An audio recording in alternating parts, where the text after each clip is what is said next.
ഈശോ മിശിഹായിക്ക് സ്തുതിയായിരിക്കട്ടെ. ഹല്ലേലൂയ. കുടുംബാംഗങ്ങളെ, പ്രൈസ് ദി ലോർഡ്.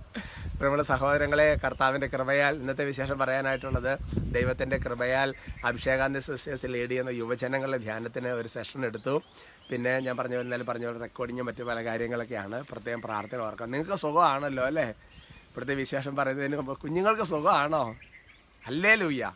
ഞാൻ ഓർക്കാണ് നിങ്ങളുടെ അതായത് ഞാൻ എവിടെയാണ് ഇന്നലെ ഞാൻ പറഞ്ഞില്ല, ചെന്നൈയിൽ യാത്ര കഴിഞ്ഞിട്ട് വരുമ്പോഴേ, അപ്പോൾ ഒരു സ്ഥലത്ത് ഞാൻ നീക്കുന്ന സമയത്ത് ഒരു ഫാമിലിക്ക് എന്നെ കണ്ടപ്പോൾ അവർ ഇത് നമ്മുടെ ബിനോയ് ചന്ദ്രൻ്റെ ആണോ എന്നിട്ട് അവരുടനെ ടോക്ക് എടുത്ത് നോക്കിയിട്ട് ഇത് സംഭവം ഉറപ്പ് തന്നെ ആക്കാണ്. നിങ്ങളെ നിഷ്കളന്ന സ്നേഹം എല്ലാം ഓർത്ത് ഞാൻ ദൈവത്തെ മഹത്വപ്പെടുത്തുകയാണ്. Praise the Lord. നമ്മുടെ സഹോദരങ്ങളെ, ശരിക്കും കണ്ടുമുട്ടുമ്പോൾ വലിയൊരു സ്നേഹത്തിൻ്റെ കൈമാറ്റം അങ്ങനെ ആകണം കേട്ടോ. നമ്മൾ വീടുകളിൽ അങ്ങനെ തന്നെയാണ്. രാവിലെ ഓഫീസിൽ പോയിട്ട് വൈകുന്നേരം വന്ന് വീണ്ടും കാണുമ്പോൾ ഒരു സ്നേഹത്തിൻ്റെ കൈമാറ്റം. Praise the Lord. കുഞ്ഞുങ്ങളെ വീട്ടിൽ ചെല്ലുമ്പോൾ പപ്പയ്ക്കും മമ്മിക്കും കെട്ടിപ്പിടിച്ചിട്ട് ഉമ്മയെ കൊടുക്കണം കേട്ടോ. സ്കൂൾ വീട്ടിൽ ചെല്ലുമ്പോൾ. ഹല്ലേലൂയ. നമ്മുടെ സഹോദരങ്ങളെ, നമുക്കൊരു സാക്ഷ്യം കൂടെ വായിക്കാം.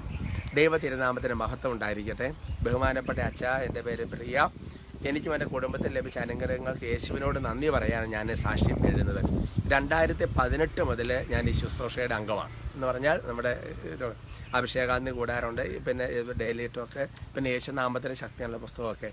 ഞാൻ ഒരു കാര്യം പ്രത്യേക പറയാനുള്ളത്, സാക്ഷ്യപ്പെടുത്താമെന്ന് ഞാൻ ഈശോയോട് അങ്ങോട്ട് പറഞ്ഞു. ആ സമയത്ത് മൂത്ത മകന് വർഷങ്ങളായിട്ട് കാല് പൊട്ടുന്നൊരു അസുഖം ഉണ്ടായിരുന്നു. ഞാൻ സാക്ഷ്യപ്പെടുത്താമെന്ന് പറഞ്ഞ ആ ദിവസങ്ങൾ മുതൽ ദൈവം പരിപൂർണമായിട്ട് അതങ്ങ് മാറ്റി തന്നു. അതുപോലെ SLC പരീക്ഷയിൽ, +2 പരീക്ഷയിൽ, ഡിപ്ലോമ പരീക്ഷയ്ക്ക് ഉന്നതമായ വിജയം നൽകി കർത്താവ് സമൃദ്ധമായിട്ട് അങ്ങോട്ട് അനുഗ്രഹിച്ചു. Praise the Lord.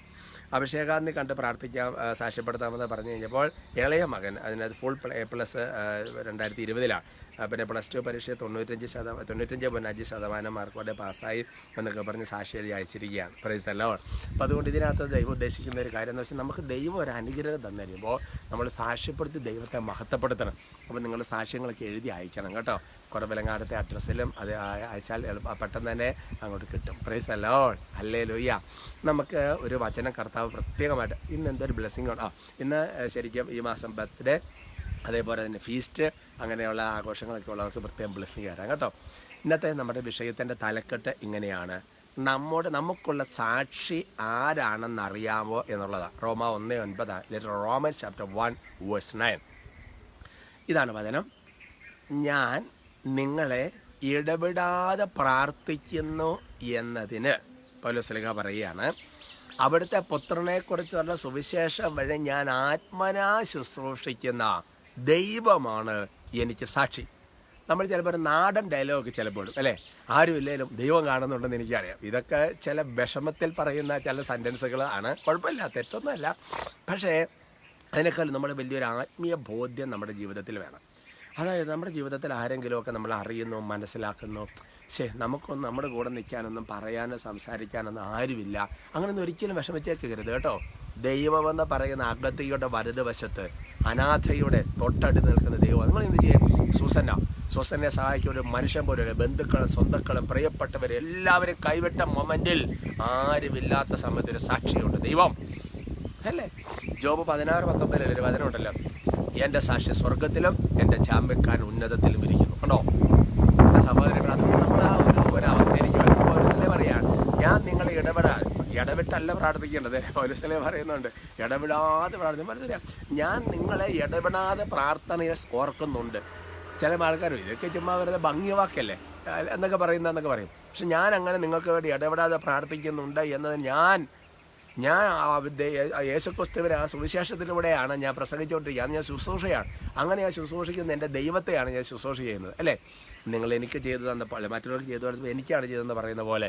അപ്പം അതുകൊണ്ട് അങ്ങനെ ഉള്ള ദൈവമാണ് എനിക്ക് സാക്ഷി. അതുകൊണ്ട് വേറൊരു കാര്യം കൂടി ഓർത്തോണം, നമ്മൾ ഈ പാപത്തിലേക്ക് പോകുമ്പോഴും ഈ ദൈവം സാക്ഷിയാണെന്നുള്ള കാര്യം മറക്കരുത്.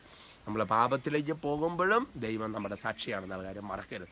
രണ്ടർത്ഥത്തിലെ വചനത്തെ എടുക്കുക, ആശ്വാസവും കിട്ടും, സംസാരിക്കാൻ തോന്നുകയും ചെയ്യും, പാപം ചെയ്യാതിരിക്കാനൊക്കെ ഈശോയുടെ പ്രത്യേക അനുഗ്രഹങ്ങൾ സ്തുതിക്കാം. ഈശോയെ ഞങ്ങളങ്ങനെ സ്തുതിക്കുന്നു, ആരാധിക്കുന്ന കർത്താവേ. ഈശോയെ വലിയ പരിശുദ്ധാത്മാവിഷയത്തെ പ്രാർത്ഥിക്കും. കർത്താവ് ഇപ്പം ഞാൻ ഈ ശുശ്രൂഷ നല്ല കാറ്റ് ഇവിടെ വീശിക്കൊണ്ടിരിക്കുകയാണ്.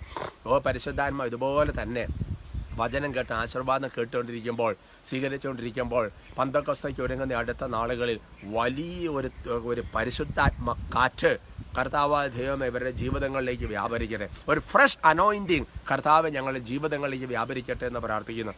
ആരുമില്ല എന്നുള്ള ചിന്തയിൽ നിൽക്കുന്നവർക്ക് ദൈവം സാക്ഷിയാണെന്നാണ് റോമ 1:9 കാണാതെ പഠിച്ച് ജീവിതത്തിൻ്റെ ഭാഗമാക്കാനുള്ള കൃപ ലഭിക്കട്ടെ എന്ന് പ്രാർത്ഥിക്കും. ഈ മാസം ബർത്ത്ഡേ, അതേപോലെ ഫീസ്റ്റ്, കറുത്ത വിവാഹ വാർഷികം, അങ്ങനത്തെ എല്ലാ മേഖലകളിലും ഓരോരുത്തരെ അനുഗ്രഹിക്കുക. എല്ലാ വാർഷികങ്ങളെയും പ്രത്യേകം അനുഗ്രഹിക്കുക. വ്രതം എടുത്തവരുടെ വാർഷികമൊക്കെ വരുന്നുണ്ടെങ്കിൽ അതെല്ലാം പ്രത്യേകം ബ്ലെസ് ചെയ്യുക. എല്ലാ പൈശാചികതയോടും യേശു നാമത്തിൽ ബന്ധിക്കുന്നു. കർത്താവിൻ്റെ കൃപ നിങ്ങളെ താങ്ങട്ടെ. എന്താണോ നിങ്ങളുടെ ആവശ്യം അതിനുവേണ്ടി സ്വർഗത്തിൻ്റെ ദൂതൻ നിങ്ങളുടെ സമീപത്തുണ്ടായിരിക്കട്ടെ. പരിശുദ്ധ അമ്മ യോസേപ്പ് പിതാവ് നിങ്ങൾക്ക് വേണ്ടി പ്രാർത്ഥിക്കട്ടെ, ഇപ്പോഴും എപ്പോഴും എന്നേക്കും. ആമേൻ.